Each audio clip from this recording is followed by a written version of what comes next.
खुशहाल होंगे खेत, पशु रहेंगे स्वस्थ।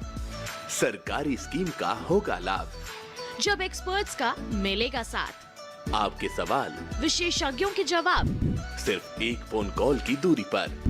देखिए किसानों का अपना प्रोग्राम हेलो किसान, सोमवार से शुक्रवार शाम 6 बजे से सिर्फ दूरदर्शन किसान पर।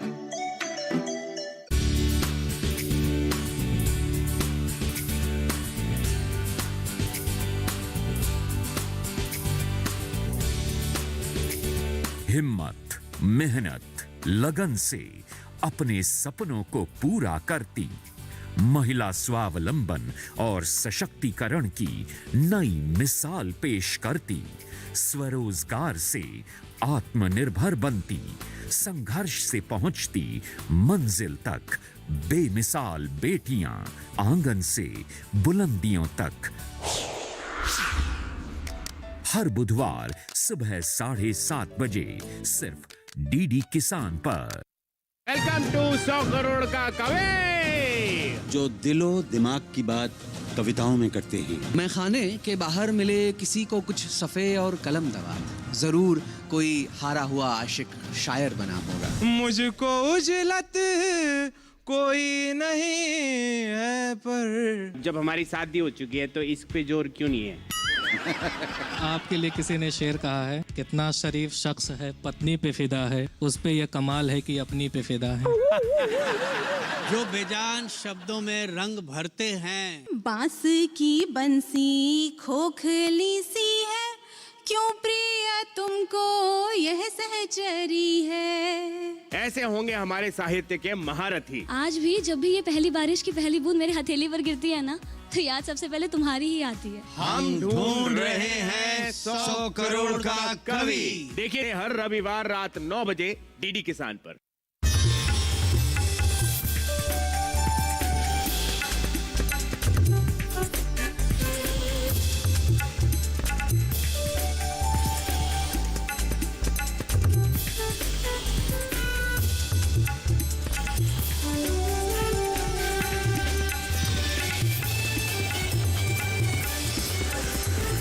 डीडी किसान, बदलते भारत की शान।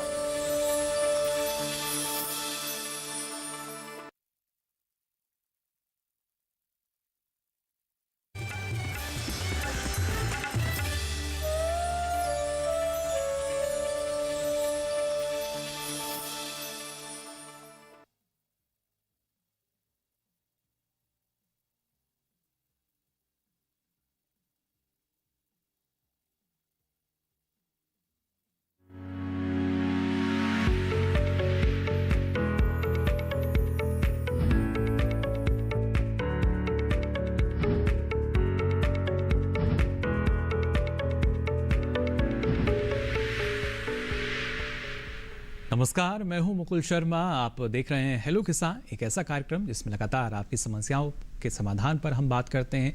विशेषज्ञ आपको पूरी जानकारी देते हैं और जो विषय हम शामिल करते हैं उसके बारे में आप अपने सवाल भी पूछते हैं। तो चलिए सबसे पहले हमारे जो आज के विषय हैं वो आपके साथ हम साझा कर लेते हैं। आज खासतौर से हम बात करेंगे हमारे जो नींबू और की फसलें हैं उनके बारे में। बात होगी खरीफ में प्याज फसल की खेती पर भी। तो आज के विषय आपने जान लिए। इसके साथ ही आप अपना कोई सवाल या सुझाव या जानकारी भी अगर आप लेना चाहते हैं तो आप हमारे टोल फ्री नंबर नोट कर लीजिए। ये नंबर है 1800113060, साथ ही 1800113061।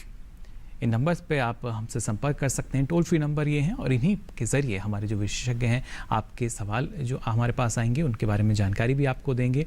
उनसे भी हम आपका परिचय करा देते हैं। हमारे साथ स्टूडियो में मौजूद हैं डॉक्टर राम आश्रय जी। आप प्रधान वैज्ञानिक हैं फल विज्ञान संभाग के भारतीय कृषि पूसा संस्थान से, भारतीय कृषि विज्ञान संस्थान। और इसके साथ ही हमारे साथ आपको बताते जुड़ेंगे डॉक्टर NK गुप्ता जी, जो कि कृषि विज्ञान केंद्र जयपुर राजस्थान से हमारे साथ जुड़ेंगे।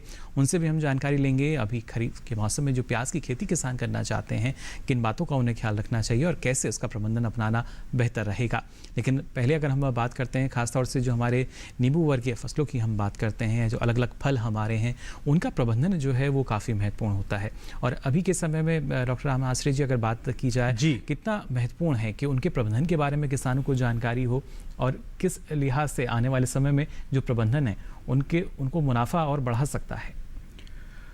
किसान भाइयों बहनों, जैसे कि हमारे सूत्रधार इस प्रोग्राम के इस कार्यक्रम के मुकुल जी ने यहाँ पे सवाल किया कि इससे क्या क्या शब्द या संभावनाएं इस फसल के साथ साथ जुड़ी हुई हैं। अगर हम शुरुआत करें इस नींबू वर्गीय फसलों पर विभिन्न इसके जो पहलू हैं उस पर, उससे पहले हम ये यहाँ पे स्पष्ट कर देना चाहूँगा कि यहाँ पे ये जो शब्द है नींबू वर्गीय, इसमें नींबू अपने आप में एक बहुत ही अहम जो फल है, जैसे चाहे वो आपका कागजी नींबू हो, चाहे आपका बारहमासी नींबू हो, लेकिन इसके साथ शब्द और जुड़ा है वर्गीय। इस वर्गीय में क्या, इस वर्ग में क्या है और फल जो इसके साथ जुड़े हुए हैं, इसके साथ है आपका जैसे कि मौसमी हो गई आपकी, और नागपुर संतरा है, किन्नो मैंड्रिन या किन्नो जिसे हम बोलते हैं उत्तर भारत में, इसमें काफ़ी फसल इस समय होती है, खासकर पंजाब, पश्चिमी उत्तर प्रदेश, हमारे सिट्रस वाले जो फल हम कह सकते हैं। जी, तो ये नींबू वर्गीय फसलों में आते हैं। और जैसे कि आपने इसकी बात की, प्रबंधन किस तरीके से करें, निश्चित तौर पर ये अपने आप में एक कई प्रक्रियाओं को, कई क्रियाओं को आपस में समेटे हुए प्रबंधन शब्द। इसमें खेत की आपकी तैयारी से लेके उसमें आपका बागान का रोपण किस तरीके से किया जाए, पौधों की परवरिश किस तरीके से की जाए, कीड़े मकोड़े क्या लगते हैं उनसे कैसे आपका निपटा जाए, और इसके बाद जो आपके खेत में लहलहाती फसल होती है उसको किस तरीके से बाजार तक पहुंचाया जाए सही तरीके से, जिससे आपको वाजिब कीमत मिल सके आपकी जो खून पसीने की मेहनत है। जी बिल्कुल। तो देखिए किस तरीके से जो प्रबंधन की हम प्रक्रिया की बात करते हैं, कि ऐसा महत्वपूर्ण चरण जिसके ज़रिए, जैसा डॉक्टर राम आश्रय जी ने कहा कि जो आप मेहनत करते हैं और एक जो उम्मीद हमें बंधी रहती है कि ना सिर्फ फल, हालांकि ये सिट्रस वाले हैं, विटामिन सी जिसमें पाया जाता है, लेकिन फिर भी मुनाफे की जो मिठास है उसका आनंद आप ले सकें, इसके लिए प्रबंधन जो है वो काफ़ी महत्वपूर्ण होता है। इस बारे में विस्तार से इनसे हम जानकारी लेंगे, लेकिन पहले आइए नज़र डाल लेते हैं इस खास रिपोर्ट पर।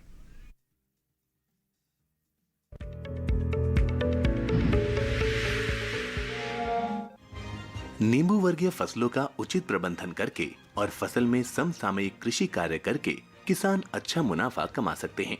नींबू वर्गीय फलों में मौसमी, संतरा और नींबू आदि आते हैं। नींबू वर्गीय फलों के लिए दोमट और बलुई मिट्टी उपयुक्त रहती है। इन फलों की अच्छी पैदावार के लिए 6 से 6.5 pH मान वाली भूमि उपयुक्त रहती है। अगर सिंचाई की बात करें तो पौधे लगाने के तुरंत बाद सिंचाई करें। पौधों की सिंचाई उनके फैलाव के अनुरूप घेरा बनाकर की जा सकती है। गर्मियों में 10 से 12 दिनों के अंतर पर और सर्दियों में 3 से 4 सप्ताह के अंतर पर सिंचाई करते रहें। पौधों के अच्छे विकास के लिए पौधों की लगभग सभी ऊपर और बाहर निकलने वाली शाखाओं को काट दें और इस तरह 45 सेंटीमीटर लंबाई तक साफ और सीधा तना रहने दें। इससे पर्याप्त दूरी पर 3 से 4 शाखाएं रह जाती हैं। समय समय पर सभी रोगग्रस्त टूटी शाखाओं वाली सूखी लकड़ी वाली टहनियों को निकालते रहें।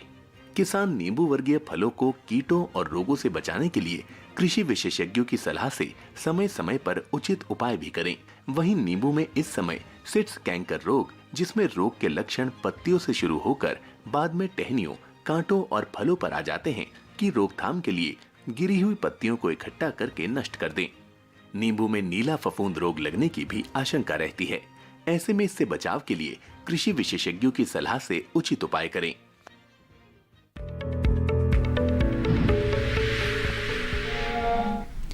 तो जाना आपने किस तरह का प्रबंधन जो है वो अपनाना उचित रहता है, और ख़ासतौर से हर एक समय के साथ अभी जिस तरह का, क्योंकि मौसम चल रहा है, कई हिस्सों में ऐसे भी जहां बारिश हो रही है और जहां पर हमारे जो फल हैं बढ़वार की स्थिति में होते हैं, तो सीधे तौर पर जो ना सिर्फ रोग बल्कि कभी कभी जो कीट हैं उनका भी असर हमें नज़र आ जाता है, जो कि सीधे तौर पर आपके उत्पादन को प्रभावित तो करते ही हैं, लेकिन गुणवत्ता भी प्रभावित होने लगती है। और ऐसे में आवश्यकता होती है उचित प्रबंधन की।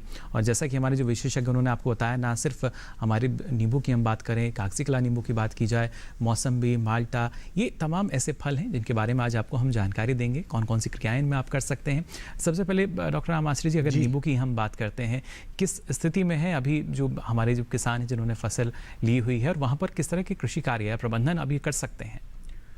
नींबू की अगर हम बात करें इस समय, खासकर यहाँ पे नींबू वर्गीय फसलों की बात करते हैं, लेकिन उसमें नींबू पहले शब्द आता तो खासकर हमारे जहन में बात आती जो पीला आपका पतला छिलके वाला कागजी नींबू आता है। तो कागजी नींबू इस समय पेड़ों पर काफ़ी लदा हुआ है और अपनी परिपक्वता की स्थिति में है, और काफ़ी पका हुआ होने की वजह से मौसम इस समय काफ़ी नमी लिए हुए है, और इस नमी लिए हुए मौसम में जो आपने अभी देखा एक हमारी चित्रण में यहाँ पे ब्लू मोल्ड राट, जिससे आपकी नीली फफूंद कहते हैं, बहुत जल्दी उसमें आती है। इसके अलावा एक दूसरा रोग जो दूसरे रोगों से बिल्कुल फर्क है, जिसे कहते हैं हम खर्रा रोग, जिसे सिट्रस कैंकर के नाम से जानते हैं। नींबू के ऊपर उभरी उभरी आपकी उसमें एक बिंदु जैसे आ जाते हैं, और उससे उसका देखने का जो इसका स्वरूप होता है बहुत ही बदरंग लगता है, और बाजार में इसकी कीमत औने पौने दामों में ही मिलती है।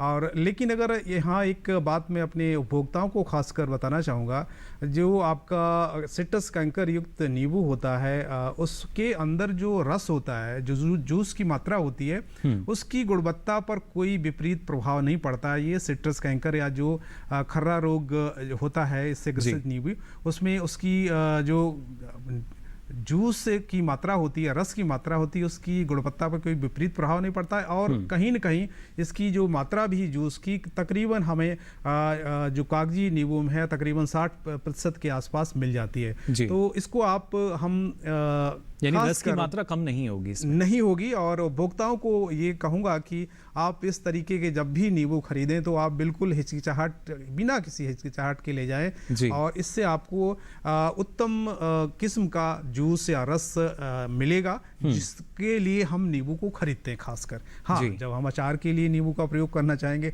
निश्चित तौर पर कोई भी इसको लेना पसंद नहीं करेगा, और हमें इसको पसंद भी नहीं करना चाहिए कि जब हम अचार के लिए नींबू का प्रयोग करते हैं तो इसमें इसका छिलका अपने आप में एक बहुत ही महत्वपूर्ण हिस्सा होता है, भाग होता है, जब हम इसका पिकल बनाते हैं, अचार बनाते हैं। तो इस तरीके रही ये आपकी कुछ रोग हैं खासकर, और इससे बचाव के लिए काफ़ी कुछ प्रयास करने चाहिए हमारे किसान भाइयों को। आगे इसकी चर्चा करेंगे। और इसके बाद जो दूसरे फल हैं, जैसे आपकी मौसमी हो गई, मौसमी भी इस समय तुड़ाई की अवस्था में है, और हमारे किसान भाई खासकर दक्षिण भारत में इसकी तुड़ाई करीब करीब ख़त्म कर रहे हैं, और उत्तर भारत में इसकी तुड़ाई आपकी सितंबर या अक्टूबर के महीने से शुरू हो जाती है। आपसे कुछ समय बाद इसकी शुरुआत हो जाएगी। जी। और लेकिन जो बहुत ही महत्वपूर्ण अभी फल है नींबू वर्गीय फलों में उत्तर भारत में, वो है आपका कीनो। कीनो अपनी बढ़वार ले रहा है, तकरीबन अपनी आधी अवस्था में बढ़वार की पहुंच गया है, और इस समय उसको अधिक से अधिक पोषण की ज़रूरत होती है।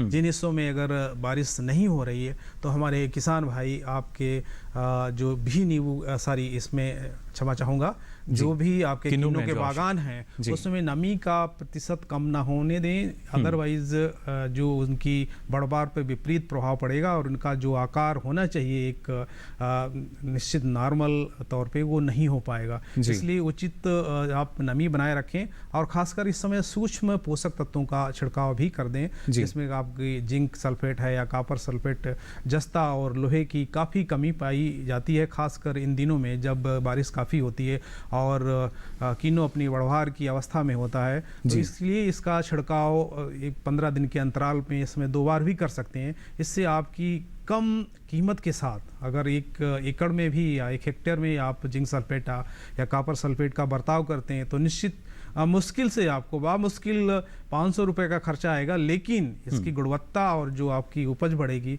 उसकी कोई तुलना नहीं है इस खर्चे से। तो निश्चित तौर पर सूक्ष्म पोषक तत्वों का आप बर्ताव करें।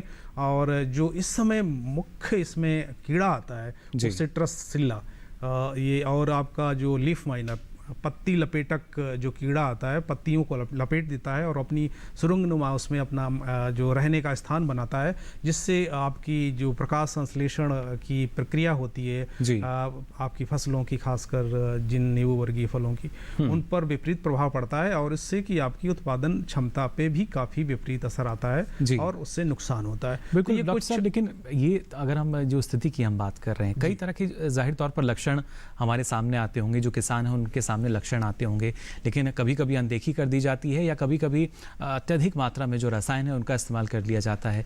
तो कैसे जो लक्षण है उसकी सही समय पर पहचान करें, और फिर जो एहतियात तौर पर जो पहले कदम की अगर हम बात करें या शुरुआती इस अवस्था में किस तरह के कदम उठाएं किसान?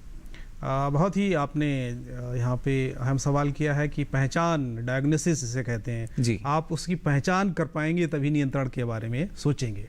तो अगर हम सिट्रसिल्ला की बात करें या लीफ माइनर की बात करें, सिट्रसिल्ला जो आपका एक कीड़ा होता है वो आपके हरे रंग का छोटा सा, इसका आकार बहुत ही सूक्ष्म होता है। अगर हम इस वक्त अगर शाम के समय में या आप 3 या 4 बजे का वक्त होता है उस समय अगर हम खेत में जाएं और पत्तियों पे हाथ मारें इस तरीके से कहीं न कहीं, तो वो आपको उछल के आपके आँख की तरफ या आपके कपड़ों पे आएगा। तो निश्चित तौर पे आप जान सकते हैं कि हमारे इस जो बागान है नींबू वर्गीय, खासकर इस समय जो बढ़वार ले रहे हैं फल, जिसमें कि आपका कीनोमैंडिन का यहाँ पे मैंने नाम लिया, उसमें इस समय सिल्ला की काफ़ी समस्या आती है। और अगर हम लीफ माइनर या पत्ती लपेटक कीड़े की बात करें जो सुरंग सा बनाता है, तो आप देखेंगे कहीं कहीं आपका जो पेड़ है आपका कीनो का, उसमें टहनियों में कहीं कहीं पत्तियां एक झुरमुट सा बना लेती हैं। तो उसमें अगर आप हाथ मारें, उनको अगर अलग अलग करने की कोशिश करें, तो आप देखेंगे कि उसमें एक जाला सा बुना हुआ है और उस जाले के माध्यम से वो पत्तियां आपस में लिपट गई हैं जी। तो उसके आप विश्लेषण से ये याद कर पाएंगे कि हाँ, इसमें लीफ माइनर का जो प्रकोप हो गया है और हमें इसके नियंत्रण के लिए उपाय करना चाहिए। तो ये कुछ आपका जो कैसे पहचान की जाती है, जैसे आपने बताया कैसे हमारे किसान भाई जानेंगे कि इसमें कौन सा कीट आया है, तो इन 2 प्रमुख कीटों की यहाँ पे मैंने पहचान की कुछ अवस्थाएं बताई हैं, विशेषताएं बताई हैं, उनके माध्यम से हमारे किसान भाई बहन इसकी जो है सुनिश्चितता कर सकते हैं कि इसमें आपका लीफ माइनर है या आपका सिट्रसिल्ला का प्रकोप हुआ है कि नहीं। जी, तो देखिए सही समय पर आप पहचान कर सकेंगे और उसके साथ साथ सही समय पर अगर आप उसकी रोकथाम करेंगे, प्रबंधन अपनाएंगे, तो जाहिर तौर पर जो आपकी लागत है वो भी कम लगेगी और आने वाले समय में ना सिर्फ अच्छा फलन आपको मिलेगा बल्कि उसके ज़रिए अच्छा मुनाफा भी आप कमा सकेंगे। साथ ही यहाँ डॉक्टर राम आश्रय जी आपने बताया कि जो हमारे सूक्ष्म पोषक तत्व हैं उनकी भी बेहद आवश्यकता रहती है, कीनू की अगर बात की जाए, लेकिन अगर किसी वजह से उनकी पूर्ति नहीं हो पा रही है तो क्या उसका भी कुछ लक्षण हमें फल पर या पत्तियों पर कहीं नज़र आ जाता है? निश्चित तौर पर अगर लक्षण की बात कहें, खासकर नींबू वर्गीय फलों में कापर या इसे आपका जस्ता है या तांबा है या लोहा है, इनकी कमी एक एक करके हम बात करें तो आपकी जो नई पत्तियां निकलती हों उनका आकार बहुत ही छोटा रह जाता है। और जैसे कि आपकी एक टहनी पे पत्ती एक के बाद एक निकल रही है तो उनके बीच की इंटरनोडल डिस्टेंस, आपस के बीच की दूरी पत्तियों की काफ़ी कम हो जाती है, वो एक गुच्छा सा नुमा बना लेती हैं जी। और बढ़वार बहुत ही कम होती है। तो निश्चित तौर पर ये इंगित करती है, दर्शाती है कि इसमें जस्ता की कमी हुई है। तो आप जिंक सल्फेट की इसमें आप बर्ताव करें निश्चित तौर पर, और मात्रा आप लें कि करीब करीब अगर 100 लीटर पानी का आपको बर्ताव करना है तो उसमें करीब करीब 150 से 200 ग्राम आपका जिंक सल्फेट का घोल अच्छी तरीके से बना लें और ऐसे समय में छिड़काव करें जब आपको बारिश की आशंका न हो, खासकर अच्छी तरीके से धूप खिली हुई हो, उसी समय आप पड़ी छिड़काव करें, जिससे कि इससे आपका पत्तियों में इस जो आपने रसायन डाला है आप शोषण को के लिए अच्छा समय मिल सके, अच्छा वक्त मिल सके। अगर उसके तुरंत बाद बारिश हो जाएगी निश्चित तौर पर आपका प्रयास विफल हो जाएगा, क्योंकि ये उसमें अवजार नहीं हो पाएगी, शोषित नहीं हो पाएगी। तो ये कुछ अहम बातें हैं जिनका देखिए ख्याल आपको रखना होगा, विशेष सावधानी जो है वो हमें बरतनी चाहिए, जिससे हमें आने वाले समय में ना सिर्फ अपनी लागत को भी देखना है बल्कि जो मुनाफा है वो भी बढ़ सके, इस दिशा में भी आगे बढ़ना होगा। अब आइए रुक कर लेते हैं, हमारे साथ जो आज दूसरे विशेषज्ञ जुड़ रहे हैं, डॉक्टर एन के गुप्ता जी, स्वागत आपका हेलो किसान में। हमारे साथ कृषि विज्ञान केंद्र जयपुर राजस्थान से जुड़े हैं। डॉक्टर गुप्ता, आपसे जानना चाहेंगे हम, अगर खरीफ प्याज की बात कही जाती है, कितना महत्वपूर्ण कि अभी के समय में जो किसान हैं जो उसकी खेती के लिए उत्सुक भी हैं, कर भी रहे हैं, उनको कौन सी ऐसी विशेष बातें हैं जिनका ख्याल रखना चाहिए? बहुत किसान भाइयों, राम राम से। आज हम खरीफ प्याज की खेती के बारे में जो हम चर्चा कर रहे हैं, तो खरीफ प्याज की खेती के लिए सबसे महत्वपूर्ण है कि खरीफ प्याज के लिए अपन को किस्मों का विशेष रूप से ध्यान रखना है कि हम कौन सी किस्में, क्योंकि हमारी प्याज की जो खेती होती है जी, वो रबी किस्म की में अलग किस्में काम में ले जाते हैं और खरीफ में अलग किस्में काम में लेते हैं। तो जो महत्वपूर्ण बात है कि अभी हम अगर खरीफ प्याज की बात करें तो एग्री फाउंड डार्क रेड जी और बीमा सुपर जो अपने प्याज का डायरेक्टरेट है नासिक वाला, उसके द्वारा से रिलीज की हुई है। एग्री फाउंड डार्क रेड है, N53 है।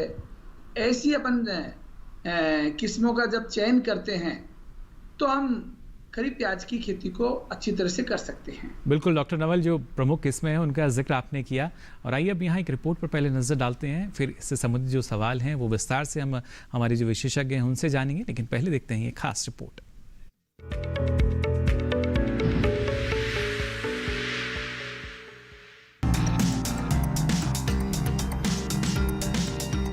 सब्जियों में प्याज एक महत्वपूर्ण फसल है।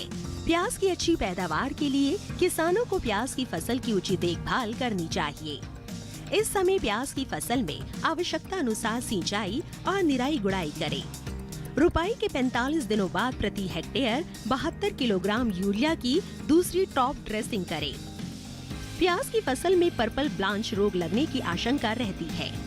ऐसे में पर्पल ब्लांच रोग से प्याज को बचाने के लिए कृषि विशेषज्ञों की सलाह से उचित उपाय करें। वहीं प्याज की फसल में थ्रिप्स कीट के हमले की आशंका भी रहती है। थ्रिप्स पीले रंग का और छोटे आकार का एक कीट होता है जो पत्तियों से रस को चूसता है, जिससे पत्तियों पर सफेद रंग के धब्बे बन जाते हैं। पत्तियां भूरी रंग की होकर सूख कर मुरझाने लगती है। प्याज की फसल में थ्रिप्स कीट लगे हो तो 0.6 मिलीलीटर फॉस्फेमिडान या 1.5 मिलीलीटर नुआक्रान या 0.5 मिलीलीटर साइपरमेथ्रिन या 75 मिलीलीटर फेनवेलरेट 20 EC या 175 मिलीमीटर डेल्टामेथ्रिन 2.8 EC का 200 से 250 लीटर पानी में घोलकर छिड़काव करें। छिड़काव मौसम साफ होने पर करें। पत्तियां गीली नहीं होनी चाहिए, वरना दवा का फायदा नहीं होगा। लेकिन किसान इस बात का ध्यान रखे कि फसल में किसी भी तरह की दवा का इस्तेमाल करने से पहले कृषि विशेषज्ञों की सलाह जरूर ले। इस महीने प्याज की तेजी से तैयार होती फसलों का ध्यान रखना जरूरी है। तैयार होती प्याज की फसल को नरम खेत की जरूरत होती है, लिहाजा निराई गुड़ाई करके खेत को नरम बनाए। अगर जरूरी लगे तो खेत में यूरिया खाद डालें।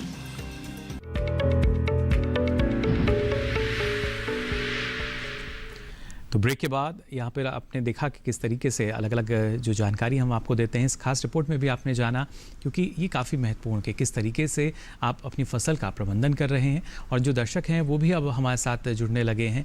हमारे साथ श्याम सुंदर जी जुड़े हैं राजस्थान से। बहुत बहुत स्वागत श्याम सुंदर जी, आपका क्या जानना चाह रहे हैं? हेलो जी श्याम सुंदर जी, सवाल पूछ सकते हैं आप अपना।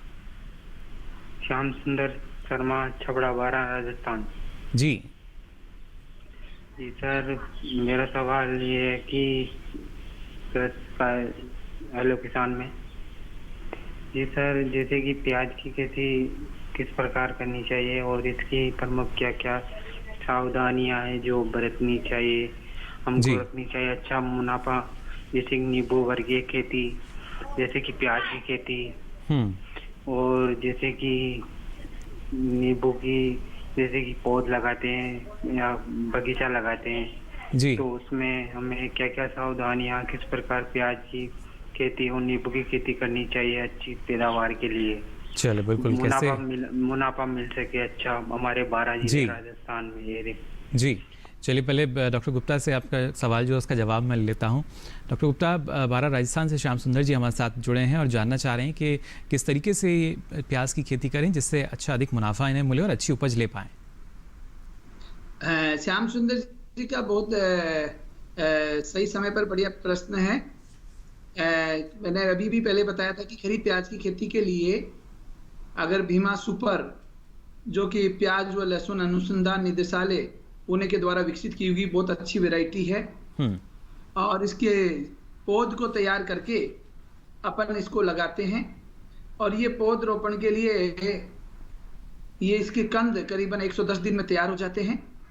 और अगर ये इसे करेंगे तो करीबन 200 से 250 क्विंटल तक प्याज को उत्पादित कर सकते हैं जी। अब महत्वपूर्ण बात है कि इस समय अभी अगस्त का सप्ताह चल रहा है, तीसरा, तो इस समय निश्चित रूप से, क्योंकि इस समय पौध रोपण का समय है एक्चुअल में ये जी, तो इनके पास में अगर पौध अगर इसकी नहीं तैयार है इस समय, तो अगर इनके छोटे छोटे कंद अगर इनको कहीं से मिल जाते हैं जी, जो पहले से तैयार किए हुए हो, तो बड़े बड़े खेत में डोली बनाकर, मोटे मोटे डोली बनाकर ये सीधे कंदों को भी खेत में कार्बेंडेजियम से उपचारित करके सीधे लगा सकते हैं जी। और जो मुख्य विशेष बात यह है कि प्याज की खेती में आपको पोटाश खाद की मात्रा सही रखनी है। चलिए, इस मात्रा का ख्याल रखना चाहिए हमारे किसानों को। साथ ही और जो विशेष आपको डालना ही डालना है जी, और जो विशेष जानकारी है वो भी आपसे हम आगे विस्तार से जानेंगे। फिलहाल हेलो किसान में यहाँ वक्त हो चला एक छोटे से ब्रेक का, जल्द हाजिर होंगे। आप बने रहिए दूरदर्शन किसान पर।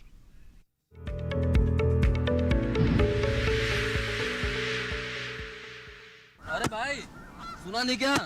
केसीसी ने किसानों का जिंदगी बदल दिया है। देश के छोटे किसान 1,60,000 रुपये तक का कर्ज बिना किसी गारंटी को ले पाएंगे। ब्याज खोरों से भी पीछा छूटा। मैं तो जैविक खेती का पूरा सामान मंगा लिया, केसीसी का भी कोई दबाव नहीं है। ब्याज चुकाने के लिए पूरा 1 साल मिलता है।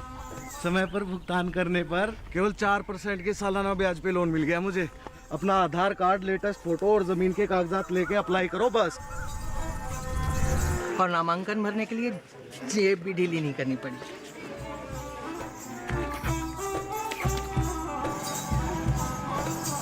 चाचा, उधार चुकाने के 24 घंटे के बाद उतने ही पैसे वापस निकाल सकते हैं।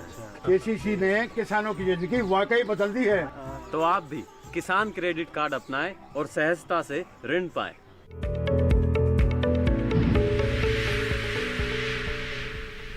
ब्रेक के बाद आप सभी का एक बार फिर स्वागत हेलो किसान में। लगातार आपको हम जानकारी दे रहे हैं नींबू वर्गीय जो हमारे फल हैं वहाँ पर किस तरह का प्रबंधन आपको अपनाना चाहिए, और इसके साथ ही खरीफ प्याज की खेती अगर आप करना चाह रहे हैं तो वहाँ पर किन बातों का ख्याल आपको रखना होगा।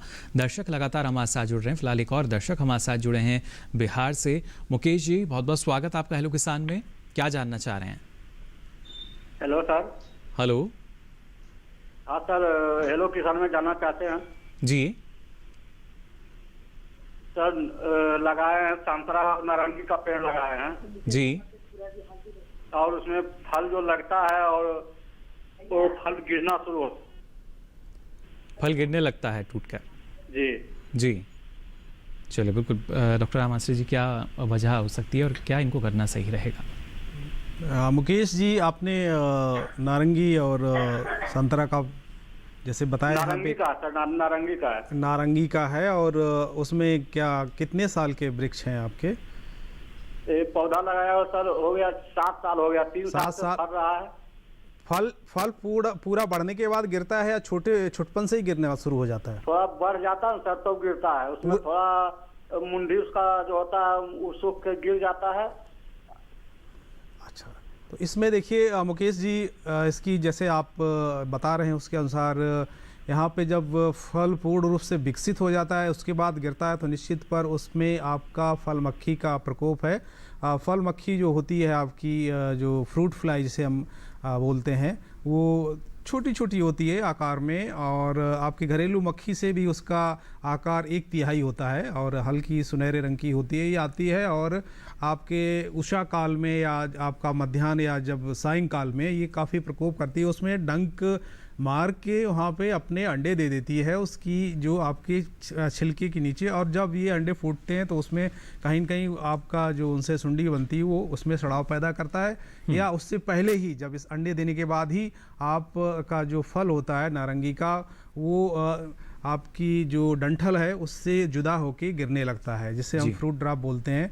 और ख़ासकर ये फल मक्खी के प्रकोप से होता है। तो अगर आपने बगीचा लगाया हुआ है तो उसमें आप बृहद स्तर पर प्रयोग करें। अगर आपके किचन गार्डन में आपने गृह वाटिका में कुछ नारंगी लगा रखी है तो उसके लिए भी आप कुछ उपचार कर सकती हैं। अगर आप गृह वाटिका में आपने नारंगी रखी है तो उसमें आप कपड़े की थैली, जिसे हम फ्रूट बैगिंग भी कहते हैं, उसका भी गुच्छे उनके अंदर डाल दें और उनको हल्के तरीके से बांध दें तो आपका फल मक्खी का प्रकोप नहीं होगा। और अगर इसके अलावा अगर 1-2 वृक्ष हैं आपके नारंगी के तो उनके ऊपर आप जो मच्छरदानी जैसा आपका नायलॉन का ये आता है उसका कवर डाल दें और उसको चारों तरफ से अच्छी तरीके से ढक दें। तो ये आपका छोटे लघु स्तर पर आपने अगर किचन गार्डन या गृह वाटिका में लगा रखा तो बिना किसी रासायनिक उपचार के इस तरीके से आप काबू पा सकते हैं। हाँ, अगर आपका बृहद बगीचा है तो निश्चित तौर पर इस तरीके से उसमें आप बर्ताव नहीं कर सकते हैं। उसके लिए आप हमें कहीं न कहीं रासायनिक उपचार का सहारा लेना पड़ेगा और इसके लिए आपका समय समय पे आप कीटनाशी का छिड़काव कर सकते हैं, जैसे आपका न्यूवाक्रान है या आपका जो दूसरी जो कीटनाशक हैं, अगर आपके अलग-अलग विकल्प यानी उसमें भी रसायन में भी हैं तो उनको आप चुनाव कर सकते हैं। और हर रसायन पर लिखा होता है कि उसकी कितनी एक मात्रा डालनी है। अगर तो उस पर आपको ज़रूर ध्यान देना होगा। न्यूवाक्रान की अगर हम बात करें तो आप 15 लीटर पानी के अगर एक टंकी आती है तो उसमें करीब 7 मिलीलीटर की मात्रा हम घोल के इसका छिड़काव करें तो उस पर। और उसका एक और भी सरल तरीका है, आपका गुड़ में आप गुड़ का घोल बनाएं और इसमें आपका न्यूवाक्रान है या उसका आप कुछ ना कुछ मात्रा, अगर मान लीजिए आपने 1 लीटर बनाया तो उसमें आप 30 मिलीलीटर न्यूवाक्रान डाल दें और उसको बगीचे में जगह जगह रख दें तो वहाँ पे फल मक्खी आएगी कि मिठास की लालच में और उसमें आके जब उसको खाएगी तो वहीं पे वो उससे मर जाएगी और काफ़ी हद तक उससे आपको छुटकारा मिल जाएगा। तो बिल्कुल देखिए किस तरीके से आपकी जो समस्या का समाधान है वो हो सकता है।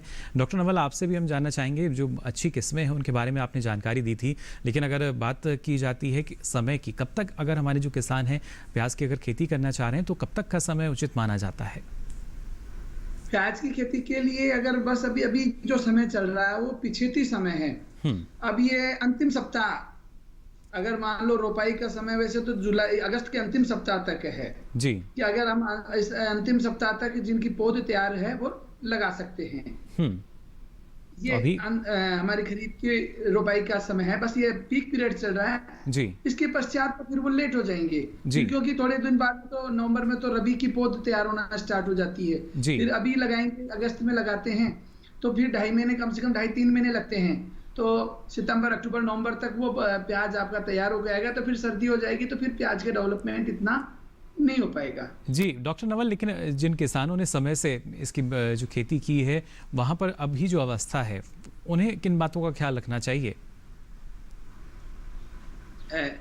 इस समय जो जिन्होंने पौध लगा रखी है जी, हाँ, जिसमें मैंने अभी पहले भी आपको बात बताई थी कि हमको जिन्होंने पौध लगा रखी है, अब उनकी जिन्होंने पौध लगा दी तो पहले तो फर्स्ट निराई गुड़ाई जो 25 दिन के बाद होनी चाहिए।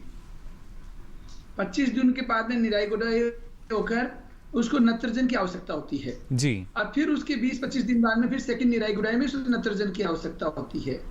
दूसरी, बरसात में प्याज में थ्रिप्स का और बैंगनी धब्बा रोग का प्रकोप ज्यादा होता है जी।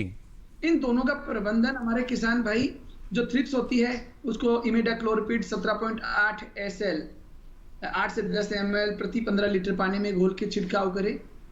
और दूसरा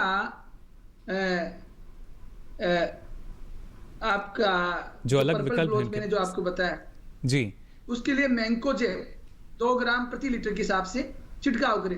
लेकिन प्याज की फसल में छिड़काव करते समय विशेष बात हमको जो ध्यान रखनी है कि उसमें अपन कोई भी चिपकने वाली दवा अवश्य डालें, क्योंकि प्याज की पत्तियां चिकनी होती है जी। अगर आपने प्लेन स्प्रे किया तो दवा का प्रभाव नहीं होगा। इन दोनों बातों का, निराई गुड़ाई का और दोनों टाइम पे अपने नत्रजन की आवश्यकता का अगर कर लेते हैं, और बाकी की तो मैंने बताया था कि जो फास्फोरस वगैरह है, फास्फोरस पोटास, वो प्याज की रोपाई से पहले लगा दिया हो गया तो निश्चित रूप से हमारा किसान भाई 200 से 250 क्विंटल प्रति हेक्टेयर की दर से वो प्याज का उत्पादन कर सकता है आराम से जी बिल्कुल। तो देखिए किस तरीके से अच्छा उत्पादन आप ले सकते हैं। फिलहाल हमारे साथ एक और दर्शक फोन लाइन पर जुड़ चुके हैं मध्य प्रदेश से। बहुत बहुत स्वागत आपका हेलो किसान में। नाहर सिंह जी, क्या जानना चाह रहे हैं? Hello hello. अरे मैं जानना चाह रहा हूँ सर जी कि ये जो नींबू लगाने हमें 200 गोड़ जी 200 गोड़ नींबू लगाने जी 200 पौधे आप लगाना चाह रहे हैं? हाँ हाँ, नींबू के पौधे लगाना चाह रहे हैं सर जी। तो जो जड़ वाले आते हैं, थैली वाले, वो कौन से लगाएं? एक तो थैली में आते हैं जी। हाँ चलिए, बिल्कुल ये बेहद ज़रूरी कि उसका स्रोत क्या होगा। डॉक्टर रामाश्री, मैं चाहूँगा आप उनको जानकारी दें। नाहर सिंह जी, आपने बहुत समय पे, सही समय पे यहाँ पे आपने इतला की है, यहाँ से प्रश्न पूछा है सही समय पे। आप इस समय बागान लगाने का सही समय है। आपने अगर मन बना लिया है, खेत की तैयारी कर ली होगी, और जैसा कहते हैं बीज ही सफलता की कुंजी है जी।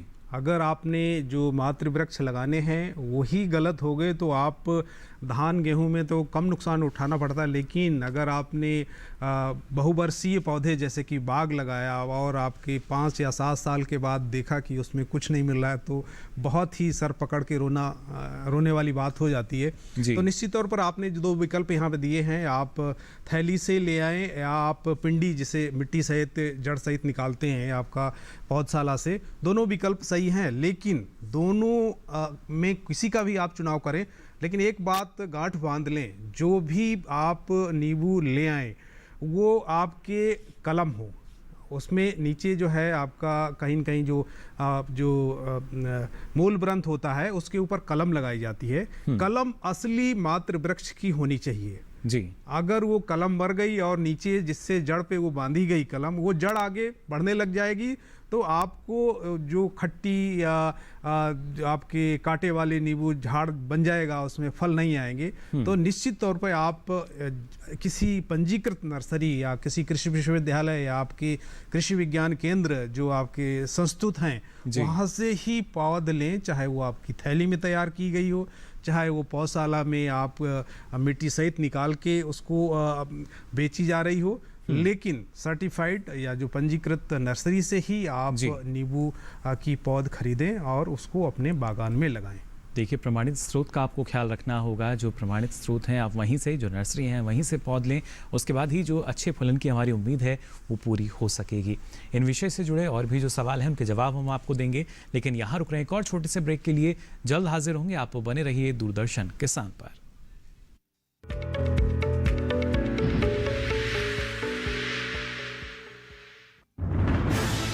कोरोना वायरस के खतरे से बचते हुए फसल की कटाई, बिक्री, खरीद, नई फसल की जुताई और बुआई सुरक्षित हो सकती है अगर हम लगातार हाथों को साबुन और साफ पानी से नियमित अंतराल पर धोते रहें। नाक, मुंह को मास्क, गमछे या कपड़े से ढक कर रखें। आंख, कान, नाक, मुंह न छुएं। आपस में 2 गज की दूरी बनाए रखें। मास्क और 2 गज की दूरी के मंत्र को अभी हमें छोड़ना नहीं है। फसलों की बुवाई एवं कटाई करते समय आपस में कम से कम 2 गज की दूरी बनाए रखें। फसल की कटाई करने के बाद छोटे छोटे ढेरों में इकट्ठा करें। कृषि के औजारों की समय समय पर सफाई करें। एक दूसरे के साथ औजारों की अदला बदली न करें। श्रमिकों के शौचालयों और हाथ धोने की जगह की ठीक से सफाई जरूरी है। बुआई, कटाई एवं मड़ाई के दौरान इस बात का ध्यान रखें कि इन स्थानों के आसपास कोई थूके नहीं।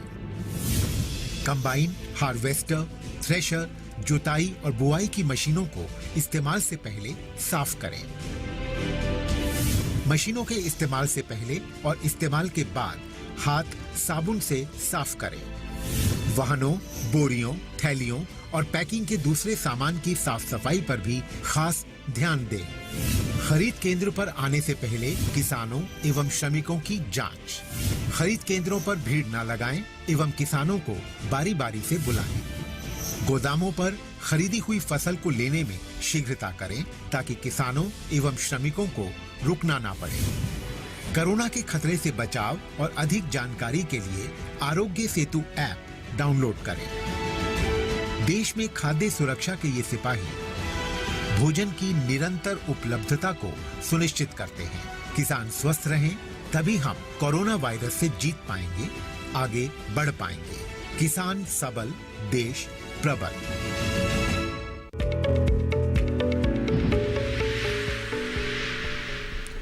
ब्रेक के बाद आप सभी का एक बार फिर स्वागत हेलो किसान में। आज लगातार आपको हम जानकारी दे रहे हैं खरीफ प्याज की खेती के बारे में और साथ ही हमारे जो नींबू वर्गीय फल हैं या जो फसलें आपने ली हैं वहाँ पर किस तरह का प्रबंधन आपको अपनाना चाहिए अच्छे उत्पादन के लिए, अच्छी उपज के लिए भी। जो दर्शक हैं वो हमारे साथ जुड़ रहे हैं देश के अलग अलग राज्यों से।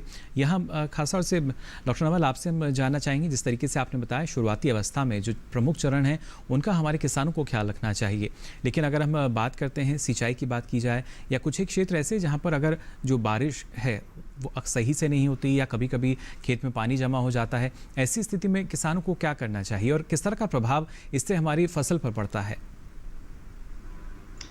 बहुत क्योंकि प्याज की खेती जो खरीफ में करते हैं ना, हमारे जो कई किसान भाई बारिश की स्थिति के आधार को लेकर करते हैं जी। तो निश्चित रूप से अब इस समय क्या कि बारिश बड़ी डामाडोल से चल रही है, अनसर्टेन हो रखी है, काफी इलाके भी सूखे पड़े हुए हैं। अब ऐसी स्थिति में हमें थोड़ा सिंचाई प्रबंधन का बहुत आवश्यकता हो जाता है। अगर अपन ऐसा नहीं करेंगे तो हमारे कंदों का विकास नहीं होगा, प्याज की सही साइज नहीं आ पाएगी जी। तो सबसे पहले जैसे अपन ने पौधे की रोपाई कर दी तो रोपाई के 3-4 दिन बाद में हल्की सिंचाई करें जी पहला, ताकि मिट्टी नमी बनी रहे। फिर उसके बाद में अपन को जैसे जैसे कंद ऊपर स्टेज डेवलप हो जाती है तो हर 7-8-10 दिन में अगर बारिश नहीं होती है तो हमें जमीन की नमी के अनुसार 7-8 दिन में जमीन की स्थिति के अनुसार हमको सिंचाई कर ली चाहिए, क्योंकि हमको ये देख देना चाहिए कि अगर सिंचाई की वजह से हमारे जो इनके पत्तों की बिल्कुल हरिक है, क्योंकि उससे पत्ते पीले पड़ जाएंगे, क्योंकि ये प्याज की फसल है मुख्य रूप से सिंचित क्षेत्रों की फसल होती है।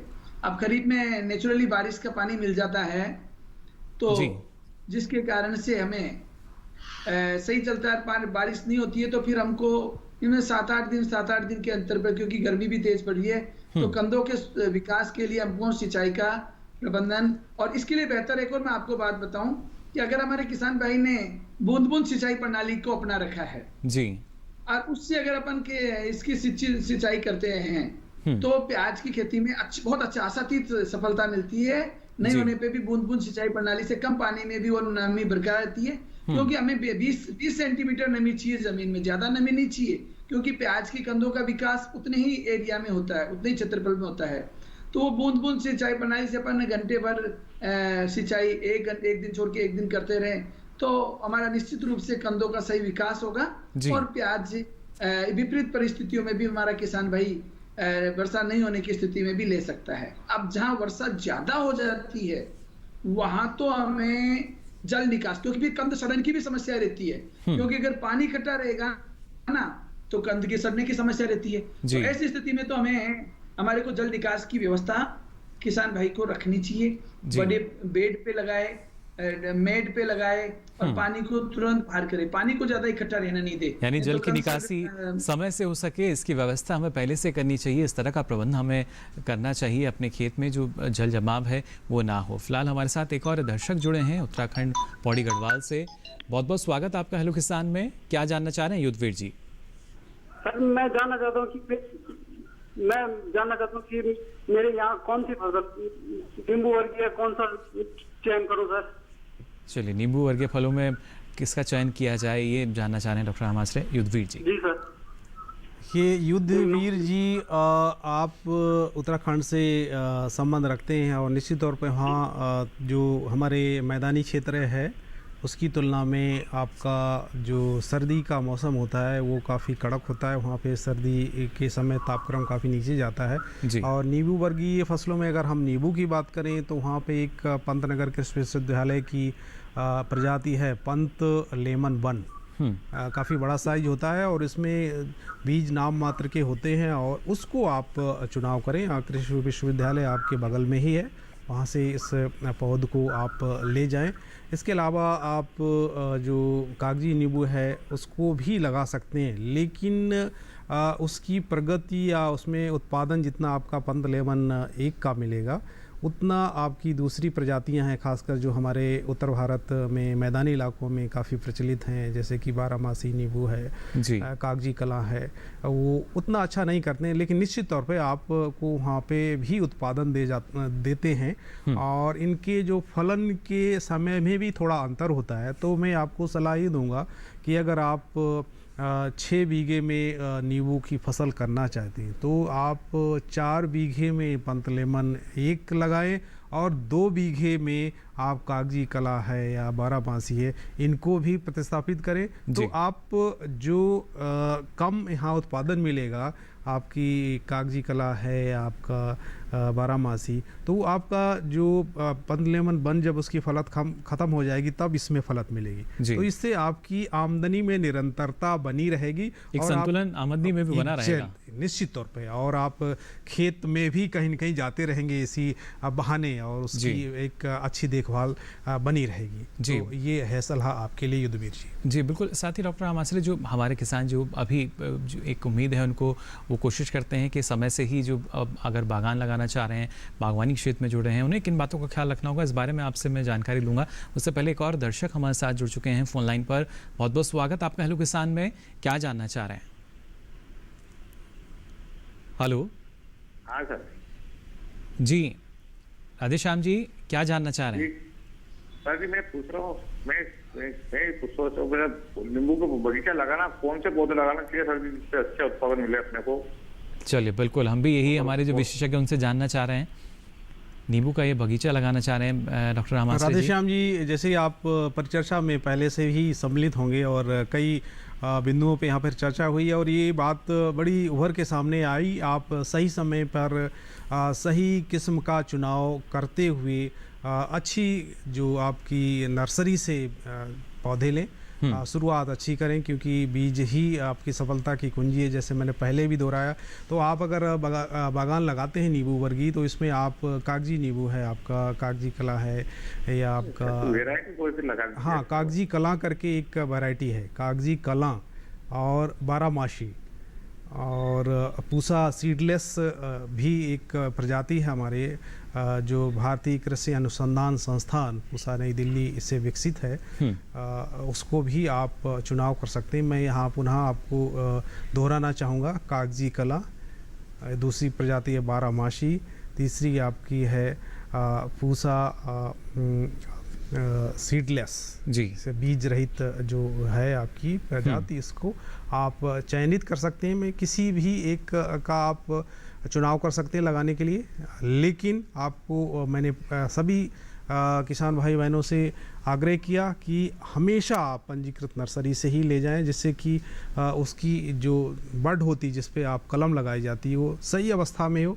और इस समय लगाने का बहुत ही सही समय चल रहा है। आपने गड्ढे बना रखे होंगे, मैं उम्मीद करता हूँ, और जल निकास की अच्छी व्यवस्था हो, और इसके अलावा आप पीएच मान का भी जांच करा लेंगे। अगर आपका ज़मीन का मिट्टी का पीएच मान 6 से 6.5 के बीच में है, निश्चित तौर पर बहुत ही अच्छा पीएच माना जाता है। और बलुई दोमट मिट्टी है, बहुत जो भारी मिट्टी है, जैसे कहते हैं हैवी सॉइल्स, जब आपकी क्ले है आपका, या उसमें नहीं लगाना चाहिए, क्योंकि उसमें अच्छी बढ़वार नहीं होती है, पानी जल भराव की भी समस्या आ जाती है। तो आपका सही किस्म का चुनाव, सही आपकी दूरी, किस दूरी पे लगाएं, सही समय, इस समय अगर आप लगाएंगे तो बहुत अच्छा समय चल रहा है, और सही प्रजाति का चुनाव करते हुए अगर आप नींबू का बागान लगाएंगे तो निश्चित तौर पर ये आप एक फ़ायदे की फसल है, क्योंकि ये साल भर कुछ ना कुछ फसल देती रहती किसान भाइयों को, और इसकी काश्त काफ़ी बढ़ रही है। और हमारे जो प्रगतिशील किसान जैसे राधेश्याम साहब ने यहाँ पे सवाल किया, इस तरफ अग्रसर हो रहे हैं, और दूसरे किसान भाई नींबू वर्गीय फसलों को अधिक अपना के अधिक से अधिक लाभ ले सकते हैं। बिल्कुल, तो देखिए अधिक से अधिक लाभ आपको मिल सकता है, आवश्यकता है तो उचित प्रबंधन अपनाने की, वो भी उचित समय पर। फिलहाल हेलो किसान में यहाँ समय हो चला एक और छोटे से ब्रेक का, जल्द हाजिर होंगे, आप बने रहिए दूरदर्शन किसान पर।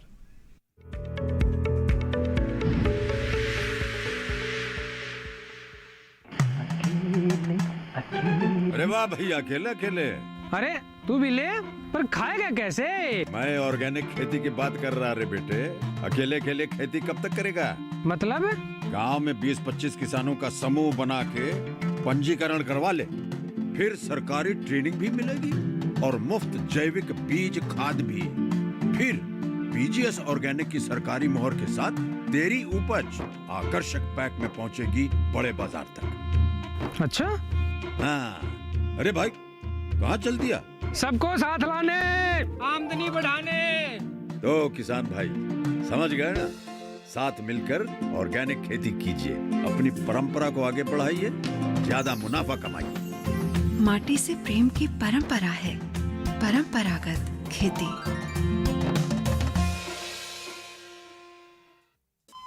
अरे सुन तो। मुझे क्या सुनाना चाहते हो? जो सुनाओ मेरी सौतन को। किसको? अरे वही तुम्हारा मोबाइल फोन जिससे सुबह शाम दिन रात चिपके रहते थे और कहते थे किसान कॉल सेंटर से बातें हो रही हैं।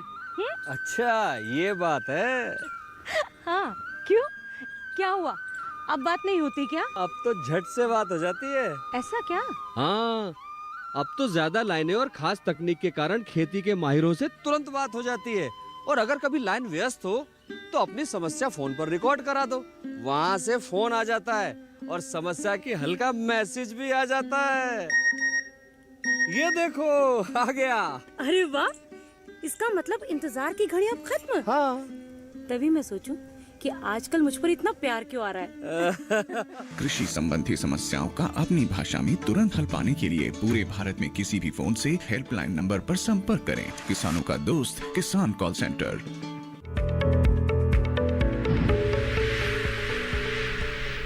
ब्रेक के बाद आप सभी का एक बार फिर स्वागत। हेलो किसान में लगातार आपको हम जानकारी दे रहे हैं हमारे जो नींबू वर्गीय फल हैं, फसलें हैं, उनमें किस तरह का प्रबंधन आपको अपनाना होगा और खासतौर से खरीफ प्याज की अगर खेती आप कर रहे हैं तो किस तरह की देखभाल करके आप उचित मुनाफा उसके ज़रिए ले सकते हैं। डॉक्टर नवल का रुख आइए यहाँ कर लेते हैं। डॉक्टर नवल, जानना चाहेंगे आपसे, हमारे जो किसान हैं कुछ बीज के लिए भी खेती करते हैं, तो क्या उनको कोई ऐसी विशेष सावधानी है जिसका ख्याल रखना चाहिए इस दौरान? बीज के लिए जो खेती करते हैं प्याज की, उसके लिए बीज के लिए जो हमको खेती करते हैं वो रबी के मौसम में की जाती है जी। तो उसके लिए हमें 25 अक्टूबर के आसपास जो चयनित कंद होते हैं, जो हमारे जिस बीज के होते हैं, उन्हीं कंदों को उपचारित करके और जमीन में 45 बाई 45 सेंटीमीटर पर उपयुक्त मात्रा में खाद की मात्रा को डालते हुए फिर डालते हैं और फिर उसी हिसाब से 5 से 6 महीने में वो बीज के लिए तैयार हो जाते हैं जी। यानी अक्टूबर के महीने में उसकी शुरुआत ही कर सकते हैं, लेकिन उससे पहले जैसे जैसे हमारी जो फसल है, जो कंद है, वो बढ़भार पर आएगा और किस तरह की समस्या सामने आती है, कई तरह के जो रोग हैं वो कभी कभी फसल में नजर आते हैं। ये बिल्कुल आपका है कि खरीफ में जैसे जैसे कंद मैंने अभी भी चर्चा की थी कि 2 इसमें मुख्य रूप से कीट में थ्रिप्स के रूप में और उसमें बैंगनी धब्बा के रूप में, बैंगनी धब्बा या झुलसा रोग के रूप में आता है, जिसके लिए मैंकोजेब 2 से 2.5 ग्राम प्रति लीटर के हिसाब से पानी में मिलाकर अगर अपन 10 से 15 दिन के अंदर छिड़काव करें जी। और थ्रिप्स के लिए इमिडाक्लोरपीड 17.8 SL 1 मिलीलीटर प्रति हिसाब से छिड़काव करें। और जो एक विशेष बात हो रहा है कि खुदाई का विशेष रूप से जब मान लो कि पत्ते पीले पड़ने लग जाते हैं, 90 से 100 दिन की फसल हो जाती है खरीफ की, कई 75 दिन की भी फसल होती है, तो उसमें क्या है कि इसके पत्ते पीले हो जाते हैं, तो उस समय हमारी सिंचाई को रोक देनी चाहिए और 10 से 5 दिन 10 दिन तक सिंचाई रोकेंगे तो सारे पत्ते नीचे गिर जाएंगे। उसके पश्चात हमको प्याज की खुदाई करनी चाहिए जी। और फिर अच्छी तरह से सुखा के और आप सीधे भी बेच सकते हो मार्केट में और साफ करके भी बेच सकते हो जी। डॉक्टर नवल, कोई विशेष सावधानी जो हमें खुदाई के दौरान रखनी होगी? विशेष सावधानी ये है कि हमारी खुदाई के समय ज्यादा मॉइस्चर नहीं रहना चाहिए। सिंचाई को ये बहुत विशेष सावधानी है जी। कि जैसे ही पत्ते पीले पड़ने लग जाए तो सिंचाई आपको रोक देनी है। अगर इन केस मान लो, हालांकि उस समय तो बारिश नहीं होगी क्योंकि बारिश निकल जाती है उस समय, तो हमें बस यही एक विशेष ध्यान है। और उसके बाद में हल्का सा उसको छाया में सुखा के और आप उनको काट के बेच सकते हो। और कई बार आप उसको जैसे मान लो हरे प्याज के रूप में तो खैर नहीं बिकेंगे उस समय, तो हमें विशेष रूप से सिंचाई के रूप में ही ध्यान रखना है। अगर आपने सिंचाई दिया और निकाल लिया तो आपके प्याज की सड़न की समस्या ज़्यादा रहती है। जी बिल्कुल। तो देखिए किस तरीके से जो आपकी फसल है उसमें समस्या भी आ सकती है, आवश्यकता यही उचित प्रबंधन आप अपनाएं। फिलहाल हमारे साथ एक और दर्शक जुड़ चुके हैं फ़ोन लाइन पर। बहुत बहुत स्वागत आपका। कोटा राजस्थान से ये हमारे साथ जुड़े हैं। योगेंद्र जी, क्या जानना चाह रहे हैं? हेलो सर, हेलो किसान जी। हेलो किसान सर, योगेंद्र, कोटा राजस्थान। जी, आपसे गुजारिश करना चाहेंगे अपने टीवी सेट का वॉल्यूम आप बंद कर दें, इससे आसानी होगी आपका सवाल हमें सुनने में, और जो हमारे विशेषज्ञ जवाब देंगे वो भी आप बेहतरी से सुन पाएंगे। जी मैडम, जी सर, मेरा सवाल ये है कि सर हम नींबू और संतरा का बगीचा लगाना चाहते हैं। जी। वो लगभग लगाना चाहते हैं 10 से 15, 20, 25 हेक्टेयर में। चलिए बिल्कुल। और नींबू वर्गीय पौधे कौन कौन से लगाएं उसमें तो अच्छी पैदावार हो, अच्छा मुनाफा मिले। कोटा राजस्थान के जो संभाग जिले में जी हमें जो अच्छी बढ़िया पैदावार मिले। चलिए बिल्कुल। डॉक्टर रामाश्रे, क्या आपको बताना चाहेंगे इसमें? जी योगेंद्र जी।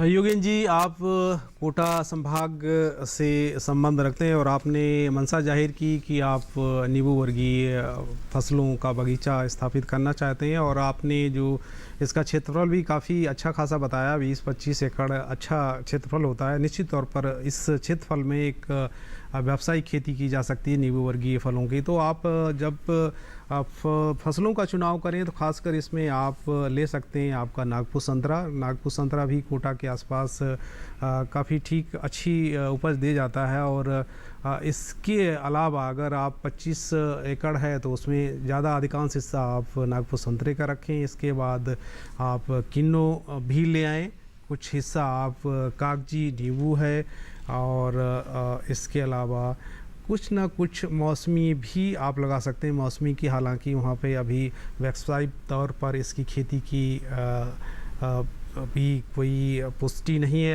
ऐसा कुछ कोई संस्तुति वहाँ पर नहीं है, संस्तुति नहीं की जा सकती। लेकिन आजकल हालात बदल रहे हैं और परिस्थितियाँ बदल रही हैं, तो आप 1 या 2 बीघे मौसमी भी डाल के दे सकते हैं, क्योंकि एक प्रगतिशील किसान भी अपने आप में कुछ ना कुछ नवान्वेषी खेती या नए नए उपक्रम करता रहता है। और नई नई तकनीक आती है तो देखिए कुछ नया हमारे किसान को भी करना चाहिए, और हमारे किसान करते भी हैं। फिलहाल डॉक्टर नवल, आपसे भी हम जानना चाहेंगे और कोई ऐसी खास बात जो आप हमारे किसान भाई बहन जो हैं उनको बताना चाहें खरीफ प्याज की खेती के लिए।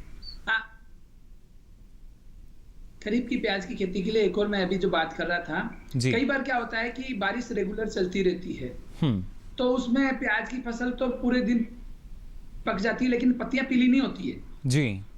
तो ऐसी स्थिति में जब फसल की अवधि पूरी हो जाए, कई बार ऐसी कंडीशन आती है कि मॉइस्ट रहता है मौसम जी, तो ऐसी स्थिति में अपन उनकी पत्तियों को पैरों से कुचलकर उनकी वृद्धि को रोक दे, क्योंकि नहीं तो पत्तियां हो जाएगी तो फिर कंद खराब हो जाएंगे। तो अपन जैसे 90-100 दिन की फसल हुई तो अपन पैरों से कुचल कर उनकी वृद्धि को रोक देंगे, तो फिर वो कंद अच्छे से पकने लग जाएंगे और फिर वो निकाल लेते हैं। कई बार ऐसी स्थिति भी आती है कि पत्तियां पीली नहीं होती, तो उस समय में अपन को जैसे हमारी 90 दिन अपन को देख ले कि प्याज की कंद की साइज भी अच्छी हो गई है, और अच्छी होने के बाद में हमारे जो जितने अवधि की 90 दिन की फसल थी वो भी पूरे हो गए हैं, तो अपन कंद को कुचल कर रोक दे, वृद्धि को रोक दे, और उसके बाद में कंद को थोड़ा सा क्योर करके फिर सूखा के निकाल लेते हैं। जी चलिए, तो प्रमुख सावधानियां हैं जिनका ख्याल हमारे किसानों को रखना होगा। फिलहाल डॉक्टर नवल, आपने इतनी महत्वपूर्ण जानकारी हमारे दर्शकों के साथ साझा की, इसके लिए आपका बहुत बहुत शुक्रिया, बहुत बहुत आभार।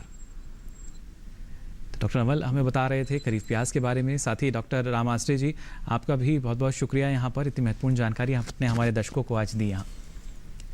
तो जाना आज आपने ना सिर्फ खरीफ प्याज की खेती के बारे में और हमारे जो नींबू वर्गीय फल हैं उनमें किस तरह का प्रबंधन आवश्यक है, उनकी फसल अगर आप ले रहे हैं। अब चलिए जो हमारे कल के विषय रहेंगे कार्यक्रम के, वो आपके साथ हम साझा कर लेते हैं।